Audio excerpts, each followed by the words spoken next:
খাইবার যুদ্ধ। এই যুদ্ধে রাসূলুল্লাহ সাল্লাল্লাহু আলাইহি সাল্লাম সাহাবীগণকে সঙ্গে নিয়ে ইহুদীদের সবচেয়ে বড় দুর্গ খাইবারের উপর হামলা করেন।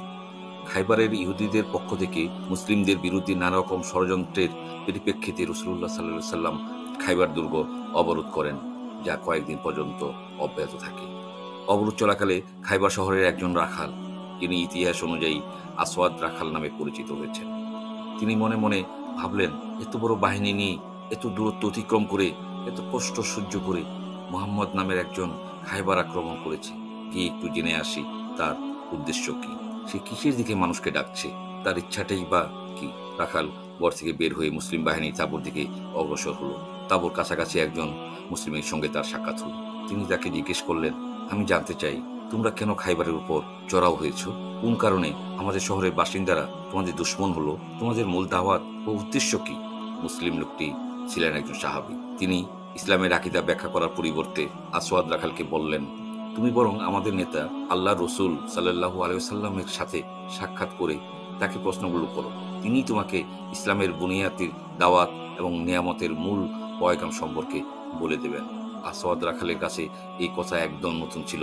তার কল্পনায়ও ছিল না যে কোনো বাহিনীর সিপাহসালার, কোনো ফৌজের বড় অফিসার কিংবা কোনো রাষ্ট্রের উচ্চপদস্থ কর্মকর্তা বা কোনো রাষ্ট্রপ্রধান তার মতো রাখালকে সশরীরে দরবারে প্রবেশের অনুমতি দিতে পারে।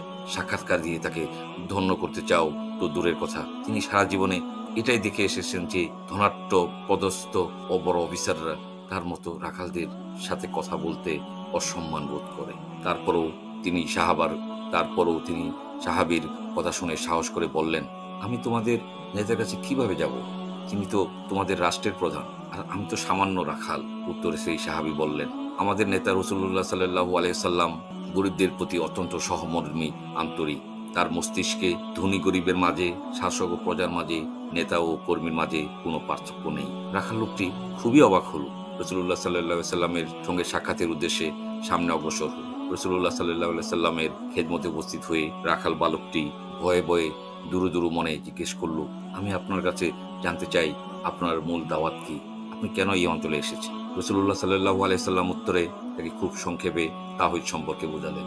আসওয়াদ রাখাল যখন তাওহীদ সম্পর্কে অবগত হলো, সে জিজ্ঞেস করল, যদি কেউ এই বিশ্বাস গ্রহণ করে আপনার সঙ্গে শামিল হয়ে যায় তাহলে তার কি লাভ হবে। রাসূলুল্লাহ সাল্লাল্লাহু আলাইহি সাল্লাম বললেন, যদি তুমি বিশ্বাস গ্রহণ করে ইসলামের ছায়াতলে আশ্রয় নাও তাহলে তুমি আমাদের ভাই হয়ে যাবে, তোমাকে আমরা আমাদের বুকে জড়িয়ে নেব। সকল মুসলিম যেসব অধিকার পায় তুমিও তা পাবে। আসওয়াদ রাখাল অত্যন্ত আশ্চর্যজনিত হয়ে জিজ্ঞেস করল, আমি কিভাবে সেসব অধিকার পাবো? আমি একজন সামান্য রাখাল, আমার রং কালো, আমি কুৎসিত চেহারার অধিকারী, আমার দেহ থেকে দুর্গন্ধ বের হয়, আমার শরীরে ময়লা জমে থাকে। এই অবস্থায় আপনারা কিভাবে আমাকে বুকে জড়িয়ে দেবেন, কিভাবে আমাকে আপনাদের সম্মান, মর্যাদা এবং অধিকার প্রদান করবেন? রাসূলুল্লাহ সাল্লাল্লাহু আলাইহি সাল্লাম তাকে আশ্বস্ত করলেন। আসওয়াদ রাখাল বলল, যদি বিষয়টি এমনই হয় তাহলে আমি তাওহীদ একত্ববাদের উপর ঈমান আনব। আচ্ছা, আমাকে বলুন তো দেখি, আমার কৃষ্ণবর্ণ, কুৎসিত চেহারা, আমার দেহের ময়লা ও দুর্গন্ধ কি প্রতিকার হবে? রাসূলুল্লাহ সাল্লাল্লাহু আলাইহি সাল্লাম বললেন, আমি এই কথা সাক্ষ্য দিচ্ছি যে যদি তুমি তাওহীদের উপর ঈমান আনো তাহলে দুনিয়ার তোমার কুৎসিত চেহারা ও কৃষ্ণবর্ণের প্রতিকার না হলেও যখন তুমি পরকালে আল্লাহর সামনে উপস্থিত হবে তখন তোমার চেহারার শুভ্র উজ্জ্বল আলোকিত হবে। আল্লাহ তোমার চেহারার কালো রং নূর দ্বারা বদলে দেবেন, তোমার দেহের দুর্গন্ধ সুগন্ধির মাধ্যমে পরিবর্তন করে দেবেন। আসওয়াদ রাখাল বলল, যদি বিষয়টি তাই হবে তাহলে আমি ইসলাম কবুল করলাম।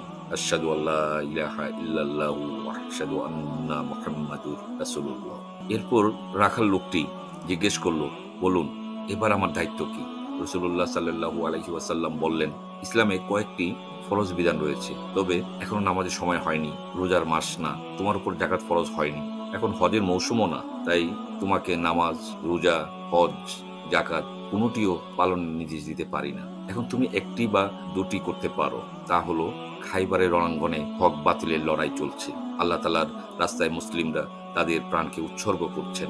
এই মুহূর্তে তোমার দায়িত্ব হলো সাহাবীদের সাথে লড়াইয়ে শামিল হয়ে যাওয়া। তিনি যে বকরির পালগুলো সঙ্গে নিয়ে এসেছিলেন, রাসূলুল্লাহ সাল্লাল্লাহু আলাইহি ওয়াসাল্লাম সেগুলোর ব্যাপারে বললেন যে যেসব বকরি তুমি সঙ্গে নিয়ে এসেছো এগুলো অন্যের, আগে এগুলোকে ফেরত দিয়ে আসো। একটু চিন্তা করে দেখুন, যুদ্ধের ময়দান, শত্রু বাহিনীর বকরির পাল, তিনি বকরগুলোকে শত্রুর এলাকার বাইরে নিয়ে এসেছেন। ইচ্ছে করলেই রাসূলুল্লাহ সাল্লাল্লাহু আলাইহি সাল্লাম বকরির পালকে গনিমতের মালের অন্তর্ভুক্ত করে নিতে পারতেন।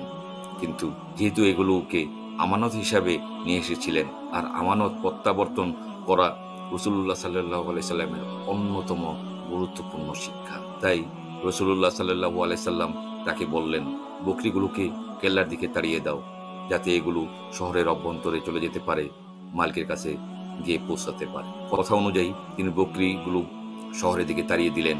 এরপর তিনি যুদ্ধে সামিল হয়ে গেলেন। দীর্ঘক্ষণ লড়াই চলল। যুদ্ধ শেষে খাইবার বিজয় হলো। ইহুদিরা পরাজয় স্বীকার করতে বাধ্য হলো। রাসূলুল্লাহ সাল্লাল্লাহু আলাইহি সাল্লাম শহীদদের লাশ দেখার জন্য বের হলেন। শহীদদের লাশের মাঝে আসওয়াদ আর রাখালের লাশটিও পড়েছিল। লাশটি যখন রাসূলুল্লাহ সাল্লাল্লাহু আলাইহি সাল্লামের সামনে আনা হলো, তার মোবারক চোখ অশ্রুতে ভরে গেল। তিনি বললেন, তিনি এক আশ্চর্য ব্যক্তি, এমন এক ব্যক্তি যিনি আল্লাহর জন্য একটি সেজদাও করেননি, আল্লাহর রাস্তায় একটি পয়সাও খরচ করেননি, আল্লাহর জন্য অন্য কোনো ইবাদত করারও সুযোগ পাননি। কিন্তু আমি দেখতে পাচ্ছি তিনি সোজা জান্নাতুল ফেরদৌসে পৌঁছে গিয়েছেন। আমি দেখছি আল্লাহ তাআলা তার চেহারার কৃষ্ণবর্ণকে নূর দ্বারা বদলে দিয়েছেন। তার চেহারার দুর্গন্ধ, ময়লা আবর্জনা সুগন্ধি দ্বারা সুরক্ষিত করে দিয়েছেন। কিছুক্ষণ পূর্বে ঈমান আনা ব্যক্তি চিরস্থায়ী শান্তির আবাস জান্নাতুল ফেরদৌসের মেহমান।